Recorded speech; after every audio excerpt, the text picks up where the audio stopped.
Imagine being worth $50 million. In today's money, that's roughly $1.4 billion. You own railroads, banks, entire city blocks. Presidents know your name. And none of it matters, because you weren't invited to Mrs. Astor's ball. In the final decades of the 19th century, there existed a social system in New York City so ruthless, so psychologically sophisticated, that it would make modern influencer culture look like a children's game.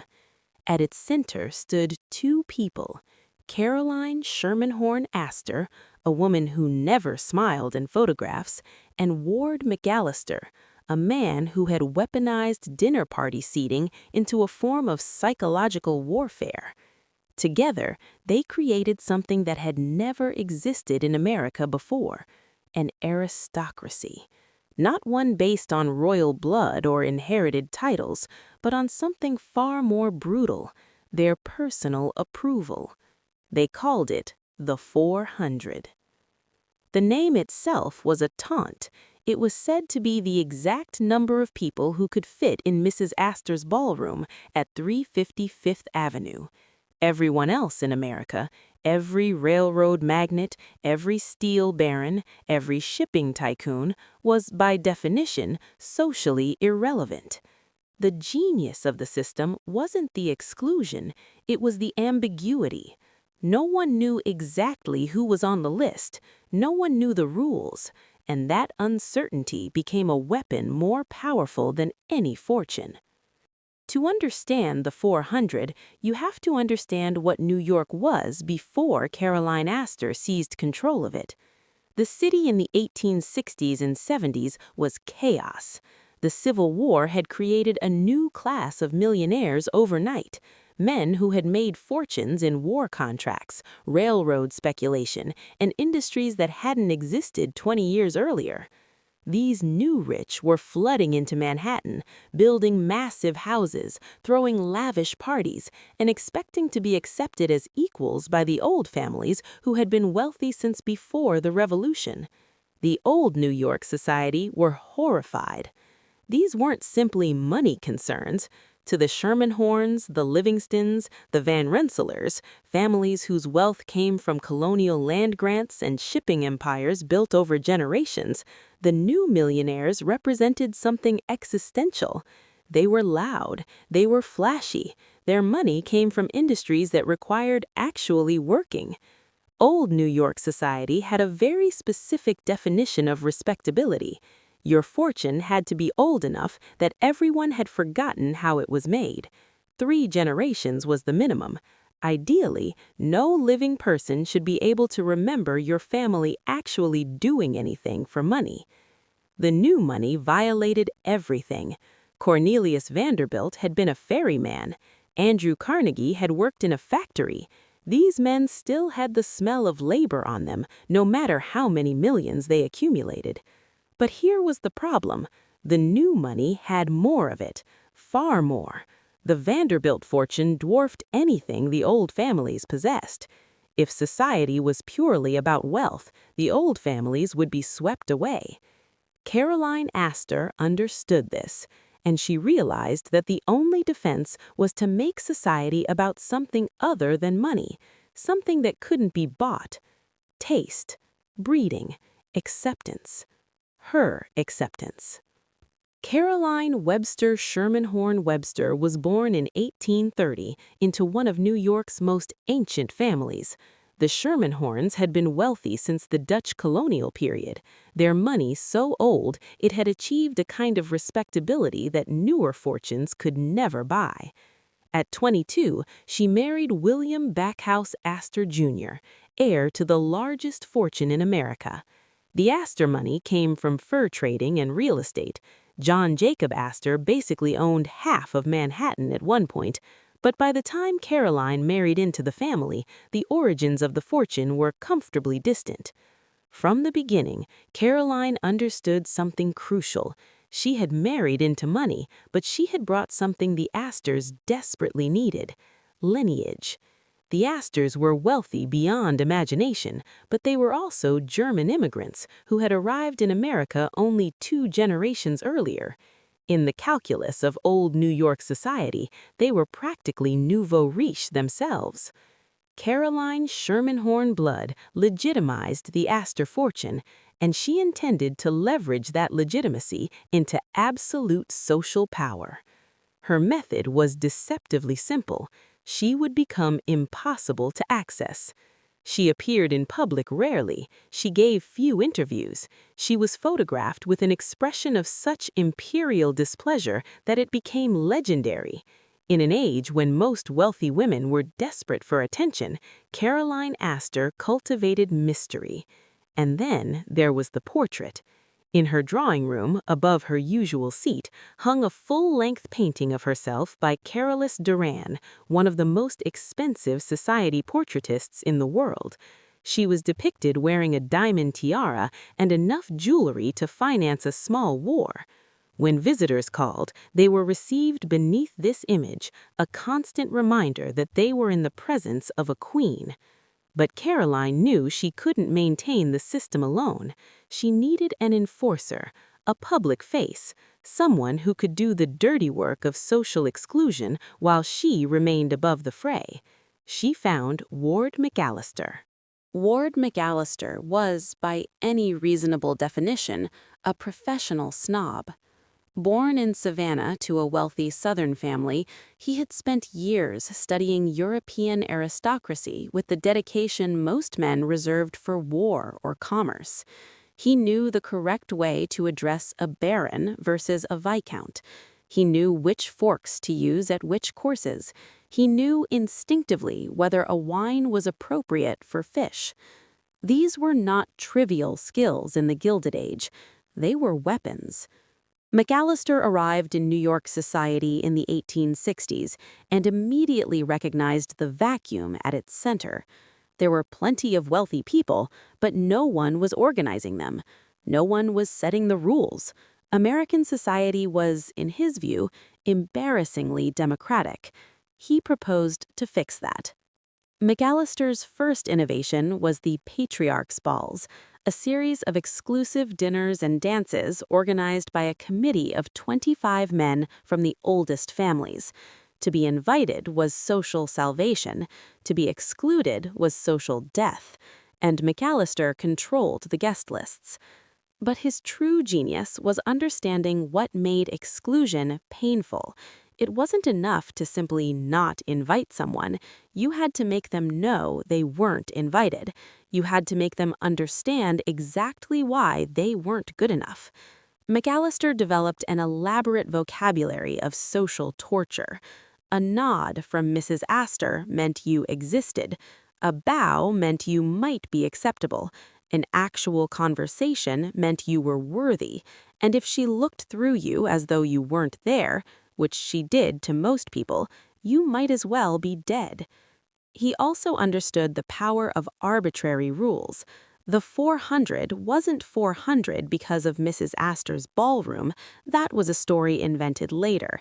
The number was chosen because it was specific enough to seem official, but vague enough that no one knew exactly who was in or out.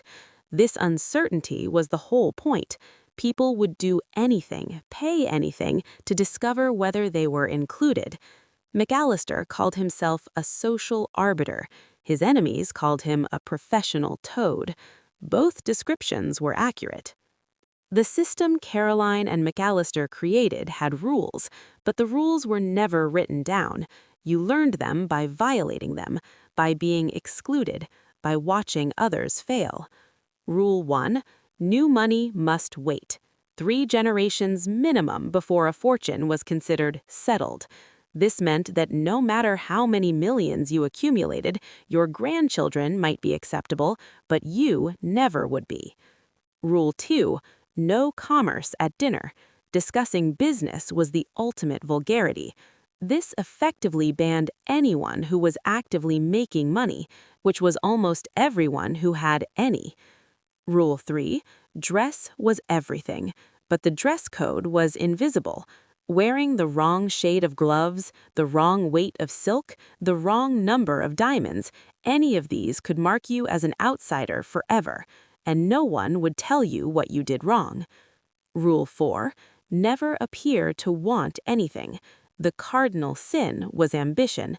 You must seem entirely indifferent to whether you were invited anywhere. This created a kind of psychological paradox. You had to desperately want what you could never admit to wanting. Rule 5.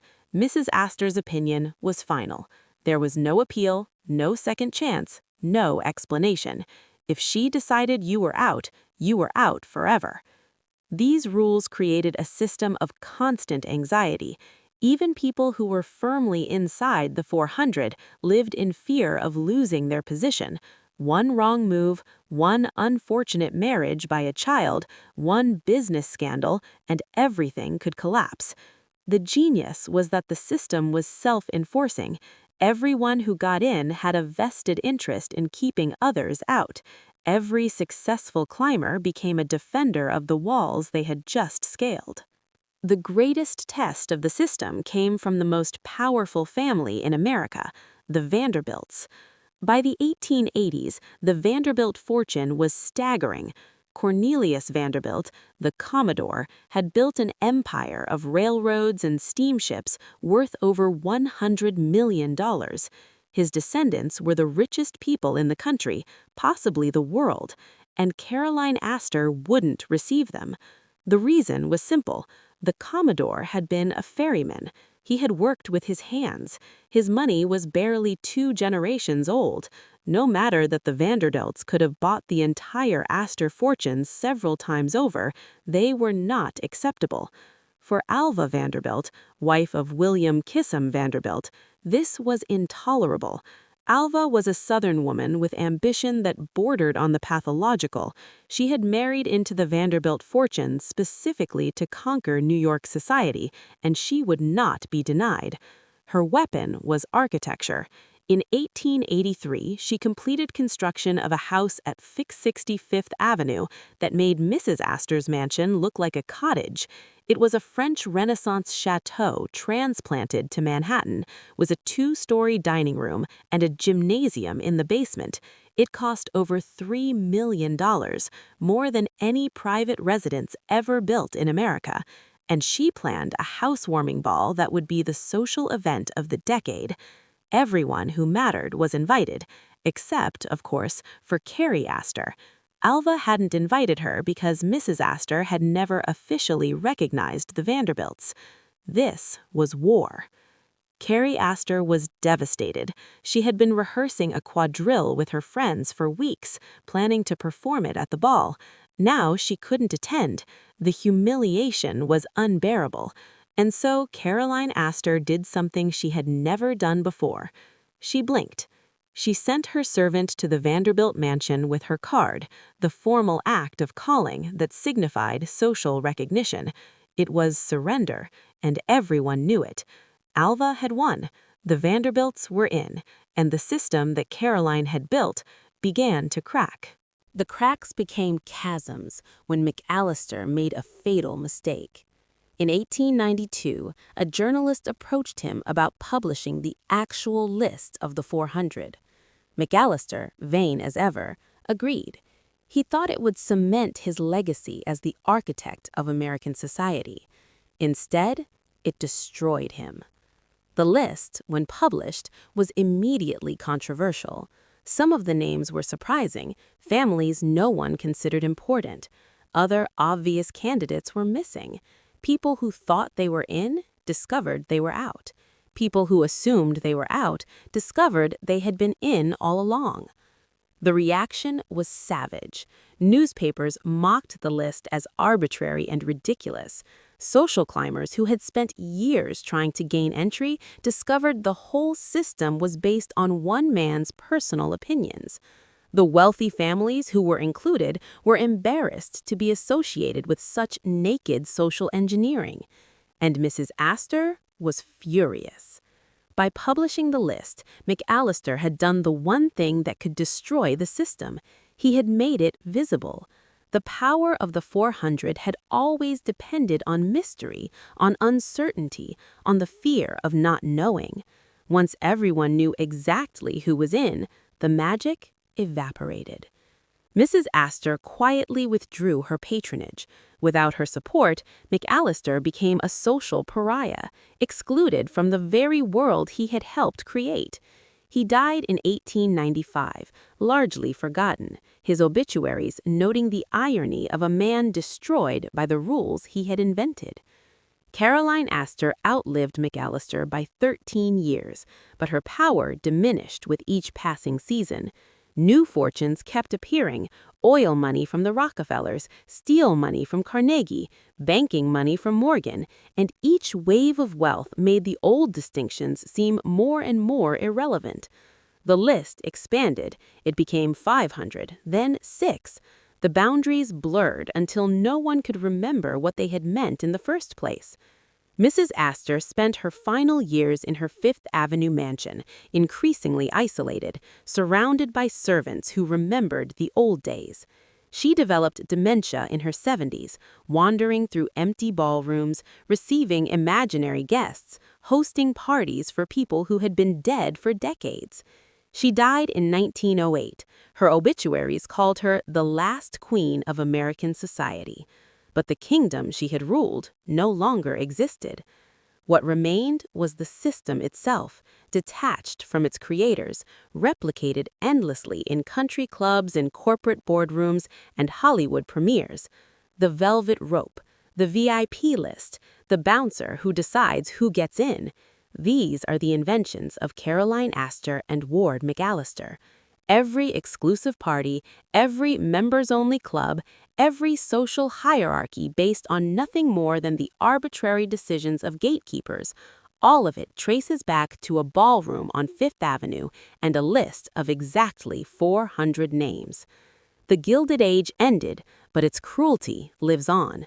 The hunger for acceptance, the fear of exclusion, the willingness to destroy yourself and others for access to the inner circle, these are the permanent inheritance of the 400. Some systems survive their creators. Some systems become eternal. The last members of the 400 are long dead. Their mansions have been demolished or converted to museums.